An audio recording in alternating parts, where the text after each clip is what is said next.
James sat on the edge of his 5-year-old son Ben's bed, reading him a bedtime story. They had just moved into a new house in a quiet suburb of Seattle, and Ben was still adjusting to the new surroundings. Ben's eyes, which had just left a lively day at preschool, showed his anxiety. James watched attentively as he read, trying to distract his son from his fears.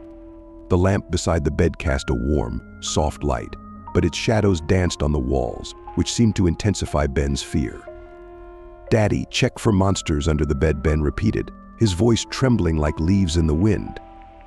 James smiled, trying to stay calm, and bent down to check under the bed to dispel his son's fears. It was dark and dusty under the bed. James encountered a pile of old toys and dust, but found no monsters. When he returned to Ben, his son asked again, "What if someone else is in my bed?" James tried to remain calm, but he could feel his own heart starting to race. "It's okay, Ben. There are no monsters under the bed. The bed is yours, and underneath it is empty.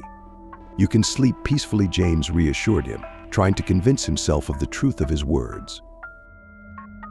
Ben closed his eyes but couldn't calm down. James decided to stay close by to ensure his son felt safe. In the middle of the night, James woke up to a quiet but persistent sound. He got up and quietly approached Ben's room. The slightly open window let in a cold breeze, and the blanket on the bed was scattered. James approached the bed and saw that Ben was trembling. The little boy's lips quivered with fear. "Daddy, I heard strange noises from under the bed." "There's someone there," Ben whispered, clutching his pillow.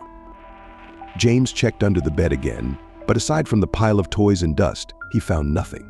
He began to suspect that this might be due to stress from the move. Reassuring Ben once more, James tried to go back to sleep, but sleep wouldn't come. He lay on his bed, staring at the dark ceiling, feeling an undefined fear filling his heart. Nightmares didn't leave James. He woke up from heavy breathing and elusive noises. It seemed as if the room was filled with unknown whisperings. He tried to ignore it, but the sounds grew louder and more insistent. He decided to get up and check. Walking through Ben's room, he saw that his son was again sleeping restlessly. Ben's hands were clenched, and he was listening to the unknown noise. James tried to comfort his son, but he too began to feel anxious. He went to the window and closed it, although he knew it might just be his imagination. In the morning, James noticed that the situation had become even stranger. Toys in Ben's room, which had been neatly arranged, were now scattered in disarray. The window he had just closed was open again. He also noticed strange marks on the floor that seemed to lead to Ben's bed.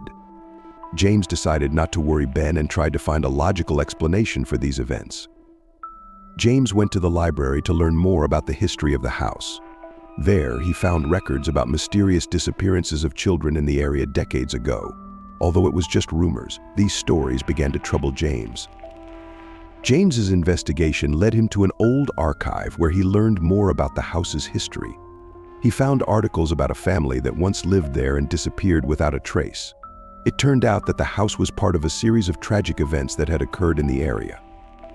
James tried to talk to neighbors, and they confirmed that they had heard of strange occurrences in the house. One neighbor, an elderly man named Martin, mentioned an old legend about a ghost that supposedly tormented children in the house. Martin told James that some children had never left the place, and their fears had become reality.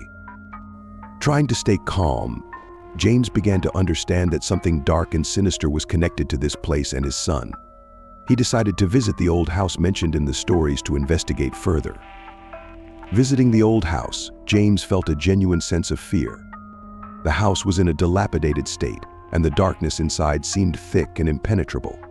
James found old documents indicating that the house had been used for dark rituals. James also found old photographs of children who had lived in the house. Their faces were sad and troubled. One of the photos showed a child who looked very much like Ben. James realized that this might be more than just a coincidence. He began to understand that something evil was tied to this place and his son. James returned home and, finding a notebook with terrifying details about the old events, felt horror. The notebook also contained instructions on how to deal with the ghost. James tried to follow the instructions to free Ben from these terrifying memories and visions. Ben was still scared and unable to sleep peacefully. James tried various methods to help his son, including meditation and stress relief, but nothing worked. James decided to try the rituals he found in the notebook. One night, as James and Ben attempted the ritual to cleanse the house, James felt something very strange was happening. The room was filled with cold air, and shadows seemed to come to life. James, trying to follow the instructions, suddenly heard a voice saying, "You cannot change the past." It turned out that Ben was not just having visions, but was part of a reincarnation cycle that had been going on for decades. James realized that his son was the reincarnation of a child who had lived in this house before and had been part of the tragic events. This explained why Ben's fears were so real and why they couldn't be eradicated. In the final moments, as James and Ben tried to find a way to break the cycle, they learned that these events repeat over and over again. James understood that he and Ben would repeatedly return to this house and experience the same events until they could break this terrifying cycle. Thus, James and Ben return to their new reality, where they will have to face the darkness hidden under the bed once more. The story leaves open the question of whether they will ever escape this curse and find peace.